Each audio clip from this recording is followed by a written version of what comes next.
Assalamu alaikum students. My name is Babar Gulab and I am your biology teacher of grade 9th. Today we will solve exercise of chapter number 7. To solve this exercise, let's move towards the whiteboard. Students, first जो MCQ है हमारे पास उसकी statement को देखते हैं. In which of the following steps of respiration carbon dioxide is produced?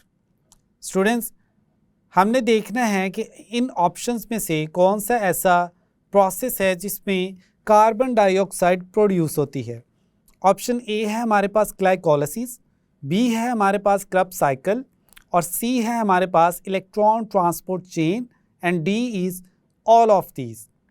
तो students, हमने explain किया था कि जो हमारे पास Krebs साइकिल है इसमें कार्बन डाइऑक्साइड जो है वो प्रोड्यूस होती है.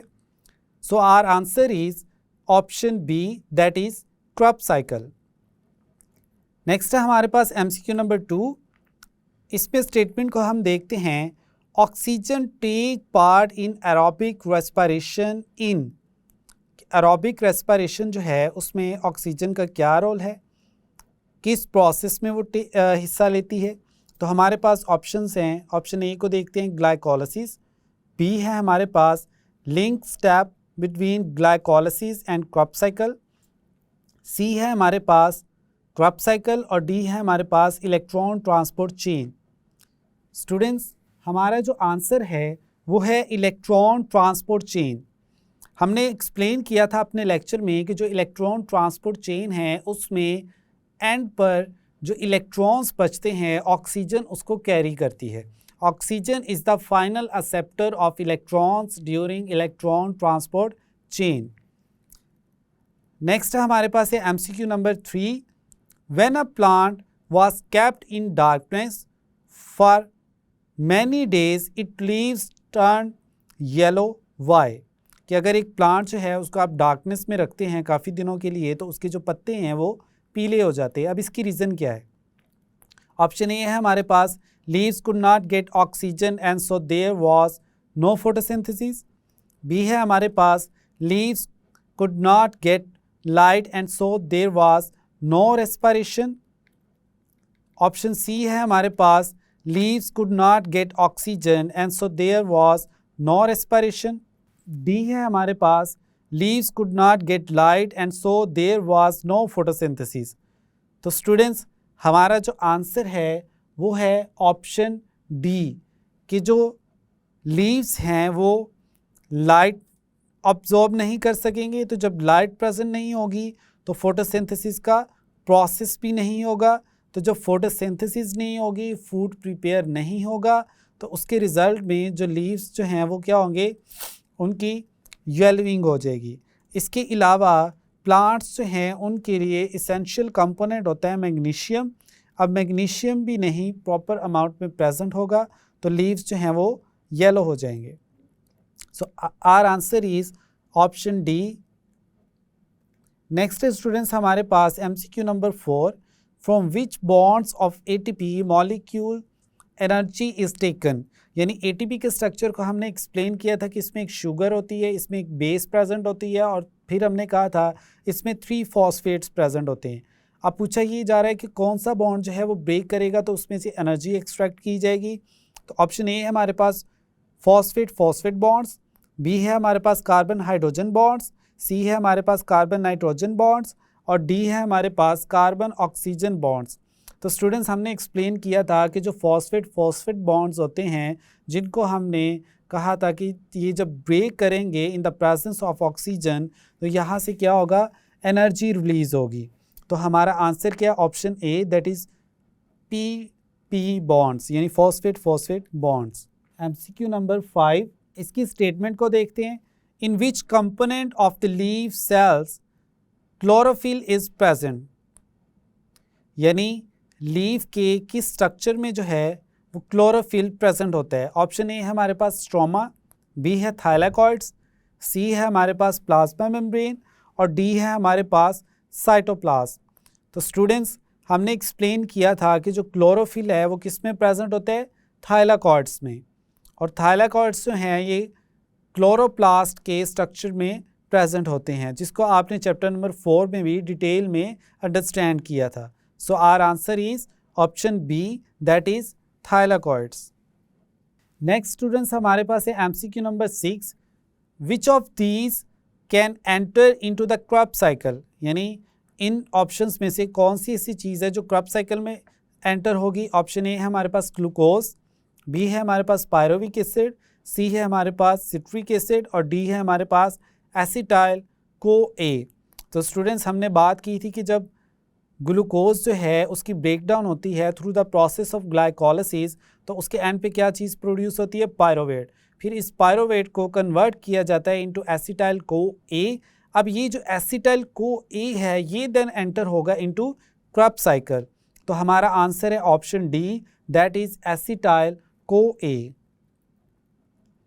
नेक्स्ट स्टूडेंट्स हमारे पास है MCQ number 7, when we work hard we suffer from muscle fatigue because muscle cells, यानी जब हम एक्सरसाइज करते हैं या हार्ड वर्किंग करते हैं तो हमारे मसल्स जो हैं उनमें फटीग स्टार्ट हो जाती है। अब इसकी रीज़न क्या है।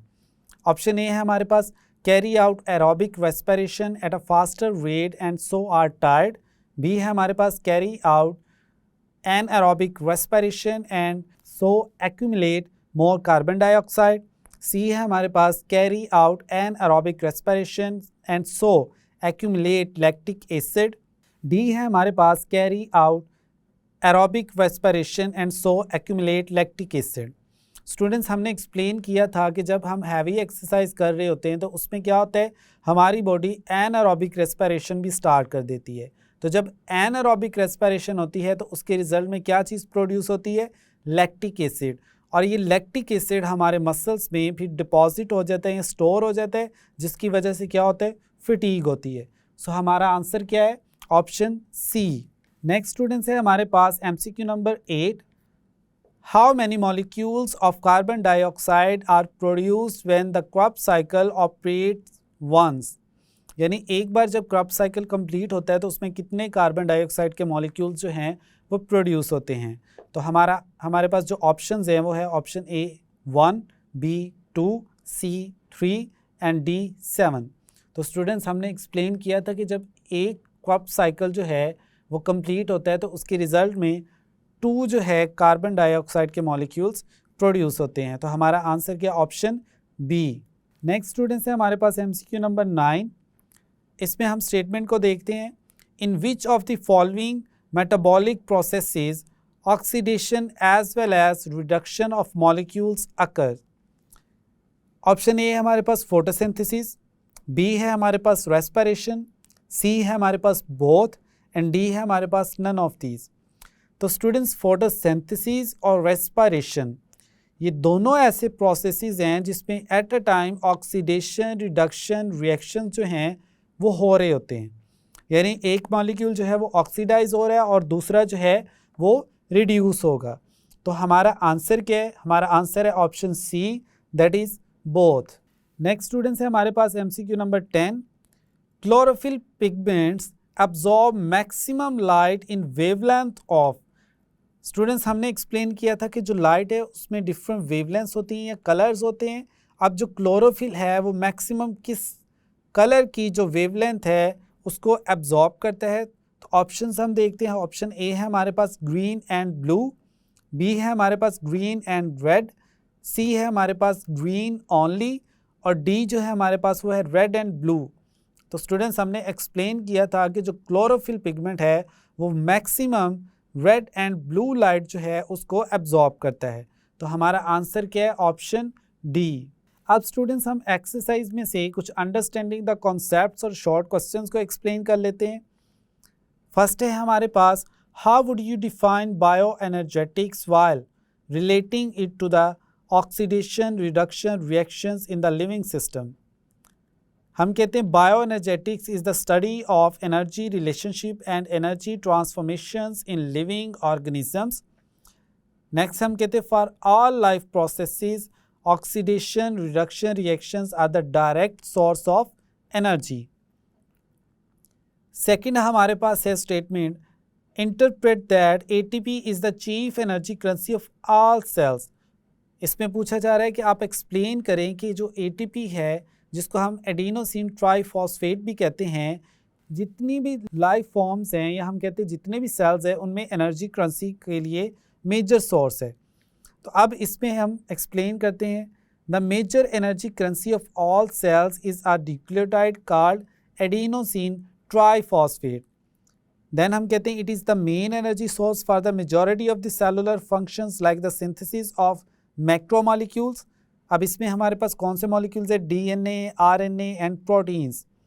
फिर हम कहते हैं movement, the transmission of nerve impulses, active transport and endocytosis etcetera. यानी इन सभी प्रोसेसेस के लिए सेल को क्या चीज़ रिक्वायर होती है, energy in the form of ATP. Next हम कहते हैं what is the role of chlorophyll and light in photosynthesis. Chlorophyll और लाइट का क्या रोल है फोटोसिंथेसिस में। हम इसको एक्सप्लेन करते हैं।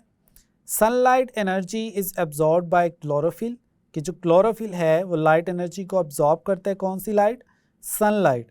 देन हम कहते हैं only about 1% of the light falling on the leave surface is absorb, the rest is reflected, कि जो जितनी भी लाइट जो है वो लीव्स पे फॉल कर रही है उसमें से सिर्फ 1% जो है उसको एब्जॉर्ब किया जाता है और बाकी सारी की सारी जो है वो क्या होती है, रिफ्लेक्ट हो जाती है। नेक्स्ट स्टूडेंट्स हम कहते हैं the light rays of different wavelengths are not only differently absorb by photosynthetic pigments but are also differentially effective. Next students हम कहते हैं the light rays of different wavelengths are not only differently absorbed by photosynthetic pigments but are also differently effective in photosynthesis. Finally हम कहते हैं the blue and red light carry out more photosynthesis. अभी हमने MCQ में भी explain किया कि जो क्लोरोफिल है वो मैक्सिमम किस लाइट वेवलेंथ को एब्जॉर्ब करता है, ब्लू एंड रेड, और इसकी वजह से जो फोटोसिंथेसिस का प्रोसेस है वो क्या होगा, मैक्सिमम होगा। फिर हम कहते हैं chlorophyll A is the main photosynthetic pigment, others are called accessory pigments and include chlorophyll B and carotenoids. Finally हम कहते हैं chlorophyll absorbs mainly blue and red lights. Next statement में स्टूडेंट्स आपसे पूछा जा रहा है outline the process involve in photosynthesis, कि फोटोसिंथेसिस में होता क्या है वो एक्सप्लेन करें। हम कहते हैं photosynthesis is the synthesis of glucose from carbon dioxide and water in the presence of sunlight and chlorophyll with oxygen as a by product. यानी इसमें जो ऑक्सीजन है वो रिलीज होती है at the end of the reaction. Next पूछा जा रहा है state how the varying light intensity, carbon dioxide concentration and temperature affect the rate of photosynthesis, कि अगर आप लाइट इंटेंसिटी को इंक्रीज़ करते हैं या डिक्रीज़ करते हैं तो उसकी वजह से फोटोसिंथेसिस के रेट पर क्या अफेक्ट होता है। हम कहते हैं the rate of photosynthesis varies with light intensity, it decreases as light intensity decreases and increases as light intensity increases. फिर हम देखते हैं इफेक्ट ऑफ द टेम्परेचर। हम कहते हैं the rate of the photosynthesis decreases with the decrease in the temperature, it increases as the temperature is increased over a limited range. यानी अगर आप टेम्परेचर को इंक्रीज़ करते हो तो फोटोसिंथेसिस का रेट भी इंक्रीज़ होता है, और अगर इसको कम करते हो तो फोटोसिंथेसिस का रेट कम होगा। लेकिन अगर आप टेम्परेचर को बहुत ज़्यादा बियॉन्ड अ सर्टेन लिमिट उसको इंक्रीज़ कर देते हो तो उसकी वजह से फोटोसिंथेसिस के रेट पर कोई भी इफ़ेक्ट नहीं होगा। थर्ड हम देख लेते हैं कार्बन डाइऑक्साइड की कंसंट्रेशन का क्या इफेक्ट होता है रेट ऑफ फोटोसिंथेसिस पर। तो हम कहते हैं as carbon dioxide concentration rises the rate of photosynthesis goes on increasing until limited by other factors, कि आप कार्बन डाइऑक्साइड की कंसंट्रेशन बढ़ाते चले जाओगे तो फोटोसिंथेसिस का भी रेट बढ़ता चला जाएगा, यहाँ तक कि जो दूसरे फैक्टर्स हैं उनकी वजह से रेट ऑफ फोटोसिंथेसिस पर कोई भी इफेक्ट ना हो, जैसे कि हमने कहा लाइट इंटेंसिटी, टेम्परेचर एटसेट्रा। फिर हम कहते हैं increase in carbon dioxide concentration beyond a certain limit, a level causes the closure of stomata and it decreases the rate of photosynthesis। कि कार्बन डाइऑक्साइड की कंसंट्रेशन अगर बहुत ज़्यादा ही बढ़ा देंगे तो उसकी वजह से क्या होगा, स्टोमेटा जो है वो क्लोज हो जाएंगे। तो जब स्टोमेटा क्लोज हो जाएंगे तो फोटोसिंथेसिस का रेट भी क्या होगा, कम हो जाएगा। नेक्स्ट हम कहते हैं outline the mechanism of the respiration while defining glycolysis, Krebs cycle and electron transport chain. अब सबसे पहले हम बात करते हैं ग्लाइकोलाइसिस की। हम कहते हैं glycolysis occurs in cytoplasm and oxygen is not involved at this stage. Then हम कहते हैं इन ग्लाइकोलाइसिस ग्लूकोज मीन्स जिसमें 6 कार्बन मॉलिक्यूल्स होते हैं is broken into 2 molecules of pyruvic acid. अब ये जो पायरोविक एसिड है इसमें कितने कार्बन के मॉलिक्यूल्स होंगे, 3। नेक्स्ट हम बात करते हैं क्रब्स साइकिल की। हम कहते हैं in the Krebs cycle the pyruvic acid molecules are completely oxidized along with the formation of, यानी जो पायरोविक एसिड है उसकी कंप्लीट ऑक्सीडेशन हो जाएगी और साथ ही साथ कौन से मॉलिक्यूल्स की फॉर्मेशन होगी, हम कहते हैं ATP की, adenosine triphosphate, NADH and FADH2। Next हम कहते हैं before entering in Krebs cycle pyruvic acid is changed into a 2 carbon compound called acetyl CoA। यानी ग्लाइकोलाइसिस के प्रोसेस के एंड पर जो पायरोविक एसिड प्रोड्यूस होता है जिसे हम पायरोवेट कहते हैं, क्रब साइकिल में जाने से पहले उसको चेंज किया जाता है किस चीज़ में, एसिटाइल CoA में। फाइनली स्टूडेंट्स हम देखते हैं इलेक्ट्रॉन ट्रांसपोर्ट चेन जिसको ETC से भी रिप्रेजेंट करते हैं। हम कहते हैं it is the final step of cellular respiration. It is the transfer of an electron on an electron transport chain. फिर हम कहते हैं in this step NADH and FADH2 releases electrons and hydrogen ions. फिर हम कहते हैं when electrons move through the series of electron carriers they lose energy which is used to synthesize ATP। अब ये जो इलेक्ट्रॉन ट्रांसपोर्ट चेन्स हैं इसमें different electron carriers होते हैं। इलेक्ट्रॉन्स जो है वो एक कैरियर से दूसरे कैरियर पर जंप करता है यानी ट्रांसफ़र होता है। तो इसके रिज़ल्ट में क्या होता है कि जो इलेक्ट्रॉन्स है वह एनर्जी रिलीज़ करते हैं। इस एनर्जी को चेंज कर लिया जाता है और कन्वर्ट किया जाता है into a energy currency molecule known as ATP। फिर हम कहते हैं at the end of the chain electrons and hydrogen ions combine with molecular oxygen and form water. यानी जो इलेक्ट्रॉन्स हैं अब उसके लिए फाइनल जो है कैरियर कौन सा मॉलिक्यूल है, ऑक्सीजन है हमारे पास। हम कहते हैं oxygen is the final acceptor of the electrons in electron transport chain. Next students हम कहते हैं draw a comparison of aerobic and anaerobic respiration. क्या आप इन दोनों में जो है कंपैरिजन करें या डिफ्रेंशिएट करें। एरोबिक रेस्पिरेशन की अगर हम बात करें हम कहते हैं the way glucose is oxidized depends upon the availability of oxygen. Aerobic respiration में ऑक्सीजन की हेल्प से ग्लूकोज को ब्रेक किया जाएगा, जबकि एनारोबिक रेस्पिरेशन में हम कहते हैं while the one that occur in the absence of oxygen is called anaerobic respiration। कि इसमें ऑक्सीजन की प्रेजेंस में ग्लूकोज के मॉलिक्यूल्स की ब्रेकडाउन नहीं होती, ऑक्सीजन रिक्वायर नहीं होती।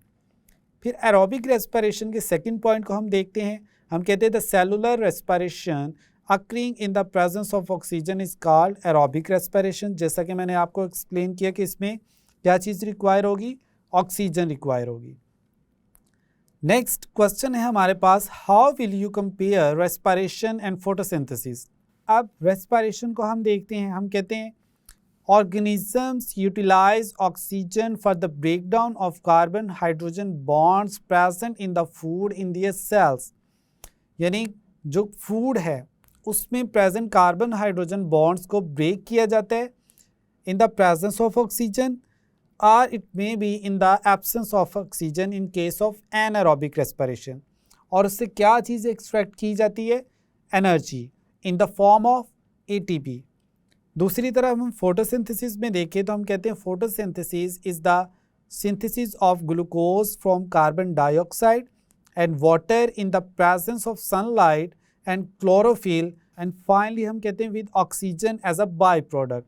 इसमें कार्बन डाइऑक्साइड को, वाटर को यूटिलाइज किया जाता है क्लोरोफिल स्ट्रक्चर की हेल्प से और सनलाइट की एब्जॉर्प्शन के थ्रू इसको कन्वर्ट किया जाता है किसमें, फूड में, जिसको हम कहते हैं ग्लूकोज, और साथ ही साथ इसमें क्या चीज़ रिलीज होती है, oxygen as a by product.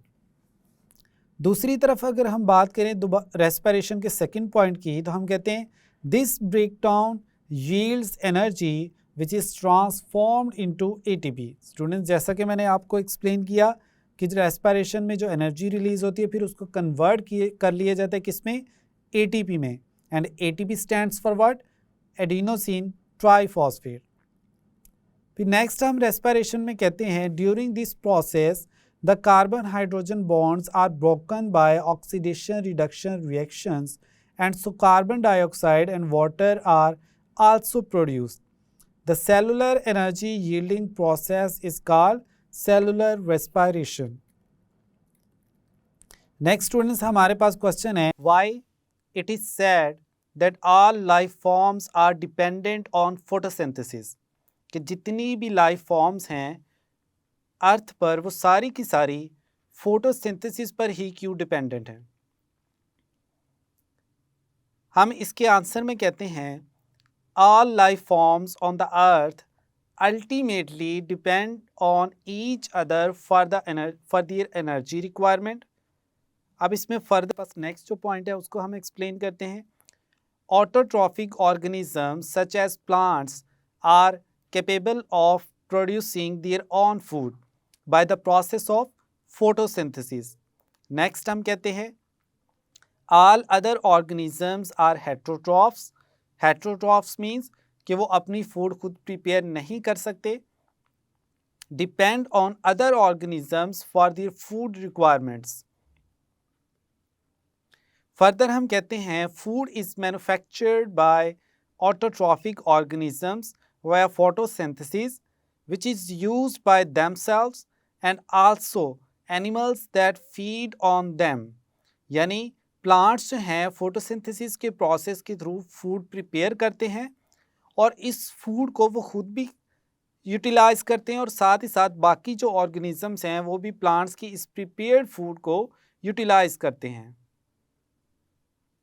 Next students, हमारे पास क्वेश्चन है what structures and phenomena are involved in the intake of carbon dioxide and water by plants. कि जो प्लांट्स हैं उनमें कार्बन डाइऑक्साइड और जो वाटर है वो किन प्रोसेसेस के थ्रू या फिनोमिनास के थ्रू इनटेक किया जाता है, यानी प्लांट्स उसको कैसे इनटेक करते हैं. इसमें हम देखते हैं सबसे पहले इनटेक ऑफ कार्बन डाइऑक्साइड को. हम कहते हैं the air that enters the leaf through tiny pores reaches into the air spaces present around mesophyll cells. From here the carbon dioxide diffuses into mesophyll cells. अब students यहाँ पर जो tiny pores हैं ये किस स्ट्रक्चर्स में present होते हैं, हमने इनको एक्सप्लेन किया था in the structure of stomata. Next हम बात करते हैं इनटेक ऑफ वाटर की. हम कहते हैं water present in the soil is absorb by roots and root hairs through osmosis. यानी ऑस्मोसिस के प्रोसेस के थ्रू प्लांट्स की जो रूट्स हैं या रूट हेयर्स जो हैं वो वाटर को सॉइल से एब्जॉर्ब करते हैं. This water is eventually transported to the leaves through xylem vessels. कि जो xylem vessels हैं अब ये क्या करेंगे, इस absorb किए गए वाटर को ट्रांसपोर्ट करेंगे to the aerial parts of the plants.